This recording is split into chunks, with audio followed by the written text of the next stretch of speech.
আপনি একটা জিনিস খেয়াল করছেন, আমাদের যুব সমাজ কিছুদিন যাবত একবারে মসজিদেও যায় না, তারা নামাজ কালাম করে সারাক্ষণ এই মাসায় বসে মোবাইল টিভি আর সাহাবাইতে যাইয়া তারা শুধু ফুটবল খেলে, এটা সেটা খেলে, ফ্রি ফায়ার খেলে। যে ভাই এই বিষয়টা আমি অনেকদিন যাবত খেয়াল করছি, তারা মসজিদে যায় না, নামাজে পড়ে না। আসুন আমরা সবাই তাদেরকে নামাজের জন্য উৎসাহিত করি।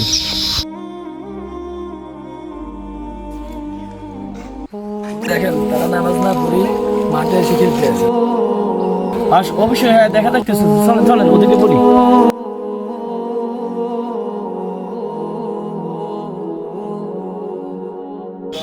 এই নাইম, কি হয়েছে ভাই? মসজিদে আজান দিতেছে, তোমরা খেলতেছো, তোমাদের নামাজ করবা লাগবে না? দাঁড়ায় হুজুররা আমাদেরকে ডাক দিছে কেন? আমরা কথা শুনে আসি। আচ্ছা নাইম, তোমরা তো নামাজ পড়ো না, সারাক্ষণ খেলো, কেউ মাসায় বসে আছে, কেউ এখানে খেলতেছো। আমাদের সমাজ তো দিন দিন নষ্ট হয়ে যাচ্ছে ভাই। এভাবে নামাজ না পড়লে তো আল্লাহ আমাদের উপরে বেরাজ হয়ে দিনে দিনে গজব নাজিল হইতেছে। তোমরা কি নামাজ পড়বা না? আচ্ছা চল, হুজুররা যেহেতু আমাদেরকে মসজিদে নামাজ পড়ার জন্য বলতেছে, আজ সবাই মিলে নামাজ পড়ে আসি। আর না, আমাদের খেলা এখনো শেষ হয় নাই, ফুল খেলা শেষ করে তারপর আমরা নামাজে যাবো। আমার তো লুঙ্গি ভালো না, এই জন্য আমি এখন নামাজ পড়তে পারবো না কাকা, পরে পড়বো ইনশাআল্লাহ। আসলে ভাই আপনারা যে সকল উসিলা দিচ্ছেন, এগুলো উসিলা দেখালে আল্লাহ মানবে না। এগুলো উসিলা কোনো উসিলাই না।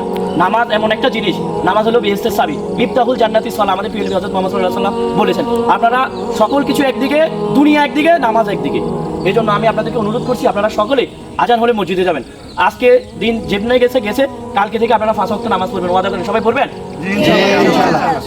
ফলাফেনটা তো বললাম, যদি ফলাফেন আমাদের কথাগুলো রাখে, আল্লাহ আমার আর আপনার জিন্দিগি হয়তো এর উসিলা অনেক কিছু ভালো করবে ইনশাআল্লাহ। আল্লাহ তাদেরকে কবুল করুক, তারা যেন নামাজ